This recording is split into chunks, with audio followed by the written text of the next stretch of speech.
मित्रों, हमने नशा मुक्ति के सूत्रों का अध्ययन किया। उसके बाद में हमने सद्भाव परिवार के सूत्रों का अध्ययन किया।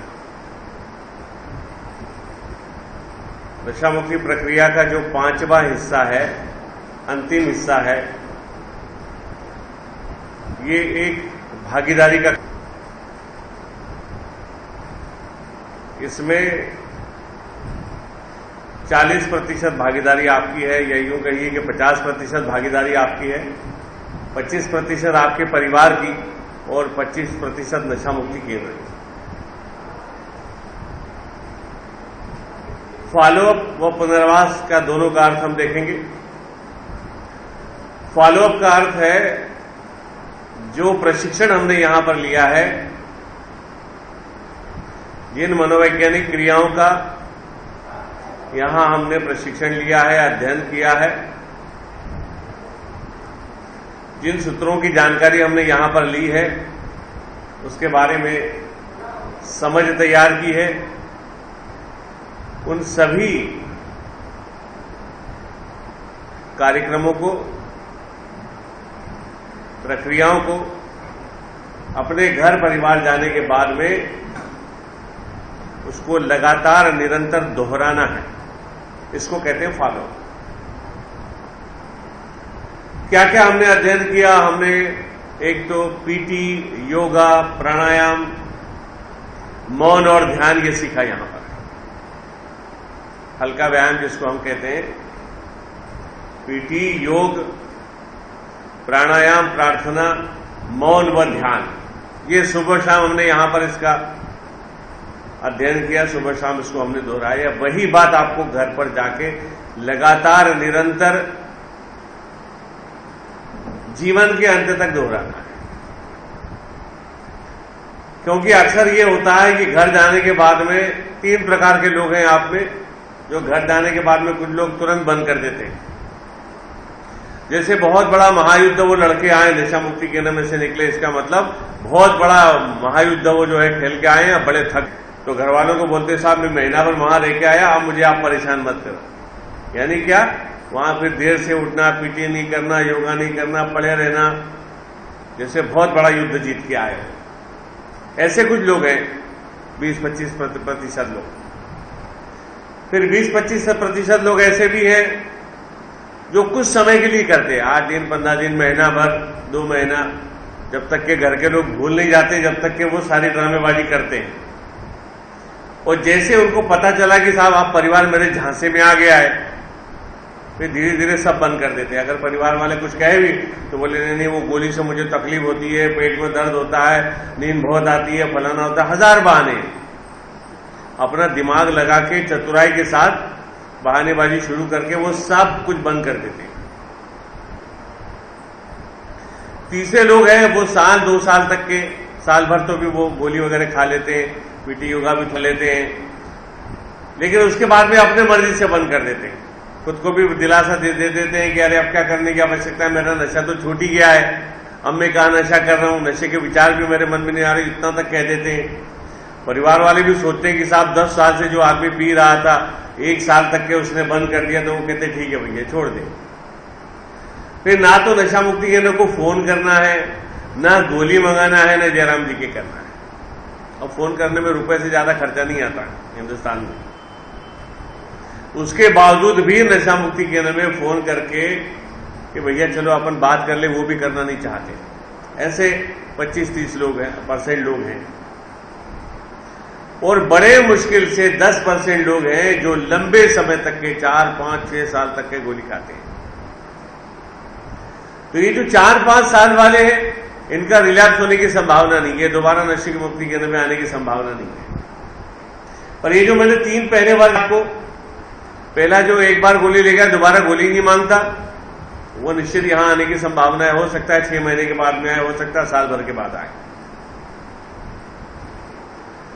उसके बाद में दूसरे लोग हैं जिन्होंने 4-6 महीने जो है किया है, वो भी जो है साल 2 साल निकाल लेते, बाद में आ सकते हैं।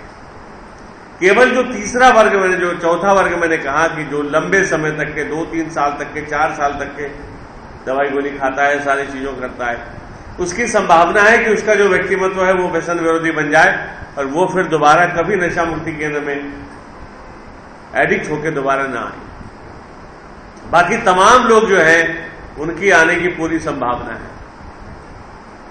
इसलिए जो फॉलोअप में आपको कह रहा हूं, ये फॉलोअप जो है आप किसी बहुत बड़ा कारण हो जाए तभी आप उसको बंद कीजिए, उसके अलावा बिल्कुल बंद मत कीजिए। घर जाके सुबह शाम भले ही आधा घंटा आपका ही योगा करें आप, फिर 10-15 मिनट जो है आपने प्राणायाम के लिए, प्रार्थना के लिए, ध्यान के लिए रखा वो रखें, मौन रखने का प्रयास करें। जो सुबह का जो आपको बताया गया है कि भाई गोली आपको खाना है, भरपेट नाश्ता करना है, उसको आप जो है बिल्कुल निरंतर लगातार दोहराते रहे आखिरी समय तक के, कोई नुकसान नहीं होगा आपका, मेरे गारंटी के साथ कह रहा हूं आपको। जो नशा विरोधी दवाइयां हैं उसका डोज आपने कम ज्यादा कर दिया, बात चलेगी कि भाई 2 गोली खाते थे 1 गोली खाना शुरू कर दिया, रोज लेते थे उसके बजाय एक दिन के आड़े लेना शुरू कर दिया, इस तरह से डोज आपने कम किया तो मैं उससे सहमत हूं कि चलो भाई 1 गोली के बजाय आधी गोली आपने खाना कर दी। परंतु पूरी तरह से सब बंद कर देना यानी आप जो है फिर से नशे को निमंत्रण दे रहे हैं। फिर नशा शुरू होने के बाद में अगर आप गोलियों का प्रयोग करने की कोशिश करोगे तो उससे आपको सफलता मिलने के बजाय दुष्परिणाम ही ज्यादा होने की संभावना है। इसलिए ये आप ध्यान में रखें कि यहां से जाने के बाद में लगातार निरंतर लंबे समय तक के, मतलब 5-6 साल तक के, तो भी आपको ये जो फॉलोअप का प्रोग्राम है ये आपको निरंतर करना है। ये अगर नहीं करोगे आप तो आपको परेशानी जरूर आएगी, दोबारा इस केंद्र में आना पड़ेगा। कई लोग हैं यहां पर जो दोबारा आए हैं और उसका कारण जैसे मैं बता रहा हूं बिल्कुल वही कारण है कि घर जाने के बाद में, अपने परिवार में जाने के बाद में फॉलोअप उन्होंने नहीं किया। और घर के लोग बहुत जल्दी खुश हो जाते हैं, बहुत जल्दी जो है वो अपने आपके जो है कहने में आ जाते हैं। जैसे आपने महीना, 2 महीना, 3 महीने आप अच्छे रहे तो उनको बड़ी प्रसन्नता होती है, बड़ी खुशी होती है कि साहब रोज पीने वाला आदमी 2-3 महीने से इसने पिया नहीं, वो बड़े अच्छे से काम धाम कर रहा है, तो फिर वो आपके ऊपर ध्यान नहीं देते। और आपके लिए तो वो बहुत अच्छी बात है कि चलो साहब आप कोई रोकने टोकने वाला ही नहीं है, हमने सबका विश्वास जीत लिया है। लेकिन आप ध्यान में रखिए, आपको नशा मुक्ति का जो फॉलोअप है अपने लिए करना है, परिवार को दिखाने के लिए, आपके मित्रों को दिखाने के लिए अगर आप कर रहे हैं तो आप जरूर जो है उसमें फेल हो जाएंगे। अपने लिए कि भैया मेरी जिंदगी है, मैं अपनी जिंदगी का मालिक हूं, जिंदगी का आनंद मैं ले रहा हूं, मुझे शारीरिक स्वास्थ्य मिला है, मानसिक सुख शांति मिली है, प्रेम मिल रहा है, सम्मान मिल रहा है, तो फिर मैं क्यों इस मार्ग को जो है छोड़ दूं। इसलिए मैंने कहा कि घर परिवार में और समाज में जाने से पहले नशा मुक्ति का जो फॉलोअप है वो आपका रास्ता है। अब ये रास्ता आपको बदलना नहीं है, जीवन के अंत तक नहीं बदलना है। आपका रास्ता और आपकी मंजिल दोनों मैंने आपको बताई कि नशा मुक्ति का जो फॉलोअप है वो आपका रास्ता है और मंजिल आपकी जो है व्यसन मुक्त जीना। किसी भी प्रकार का नशा, कोई भी नशा जो है आपको जीवन के अंत तक नहीं कर आपकी मंजिल है। व्यसन मुक्त जीना, पूरी जिंदगी व्यसन मुक्त रहना, ये आपकी मंजिल है, आपका गंतव्य स्थान है, ये आप मन में पक्का ठान ले। अब रास्ता बदलना नहीं, आपको रास्ता नहीं बदलोगे तो आप अपनी मंजिल पर जरूर पहुंचोगे। लेकिन यहां से जाने के बाद में अगर आपने रास्ता बदलने का प्रयास किया तो वो जैसे ही आपने रास्ता बदला, घूम फिर के वो रास्ता नशा मुक्ति केंद्र में ही पहुंचता है।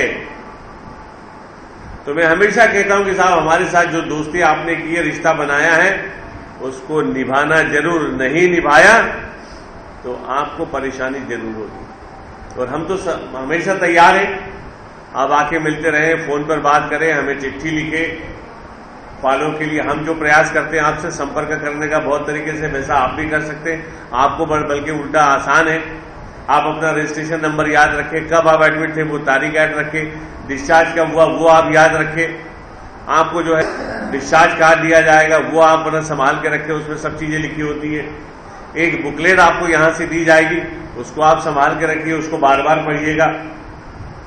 ये कई रास्ते हैं जिसके द्वारा आप जो है इस केंद्र के साथ जुड़े रहोगे। ये केंद्र जो है आपके लिए मायके जैसा है। मायके का मतलब है कि एक लड़की की शादी होती है हिंदुस्तान में,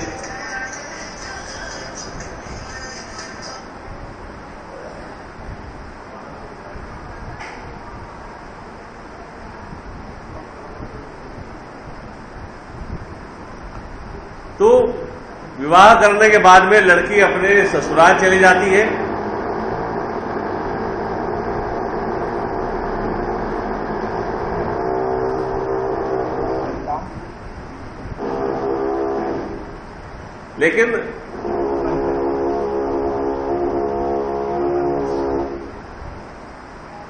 लेकिन जीवन भर उसका संबंध जो है अपने मायके से जुड़ा रहता है, अपने माँ बाप से, भाई बहनों से जुड़ा रहता है। तो ये आपके लिए आवश्यक है कि वो जैसे ससुराल में जाने वाली जो ब्याहता है, वो जैसे अपने मायके से लगातार निरंतर जीवन के अंत तक संबंध बनाए रखती है, वैसे ही आपको व्यसन मुक्त जीवन का आनंद लेना है। तो इस केंद्र से आप लगातार निरंतर जुड़े रहें। हो सकता है कि कुछ यादें आपकी कटु हो, कुछ बातें यहां पर ऐसी घटी हो जिससे जो है आपको परेशानी रही हो, लेकिन फिर भी मेरा आपसे नम्र निवेदन है, आग्रह है आपसे, यहां से जाने के बाद भी इस केंद्र में जो शिक्षा आपको दी गई है, उस शिक्षा को आप निरंतर लगातार फॉलोअप करते रहे और इस केंद्र के साथ संबंध बनाए रखें। फॉलोअप का मतलब है कि जो तमाम मनी क्रियाएं, कार्यक्रम आपने यहां पर सीखे, उसका प्रशिक्षण लिया, उसको निरंतर लगातार जीवन के अंत तक जो है करते रहना, इसको कहते हैं फॉलोअप। तो क्या क्या मैंने फिर उसको दोहराऊंगा, जैसे पीटी की आपने, योगा किया, प्राणायाम किया, प्रार्थना, मौन, ध्यान, ये मनोवैज्ञानिक क्रिया है, ये आप वहां पर घर पर जाने पर निरंतर कीजिए। सद्भाव परिवार के सूत्र हैं, नशा मुक्ति के सूत्र है, उनको आचरण में आपको लाना है निरंतर लगातार। वो अपने जीवन शैली बना लेना है, आपको जीवन जीने का ढंग वो आपको बना लेना है। उसके बाद में हमने कई बहुत सारी बातें यहां पर सीखी, जैसे हमने स्वास्थ्यवर्धक आदतों को हमने यहां जाना समझा, हमने बीमारियों से बचने के उपाय जाने और समझे, उनको आपको जीवन भर जो है आपको आचरण में लाना है। योगा आपने यहां पर सीखा, उसको आपको जीवन भर अपनाना है। तो इस तरह से अगर आप यहां पर जो शिक्षा ग्रहण की है, उसको अगर आप निरंतर लगातार जो है आचरण में लाओगे, तो मैं समझता हूं कि आपको परेशानी नहीं होगी।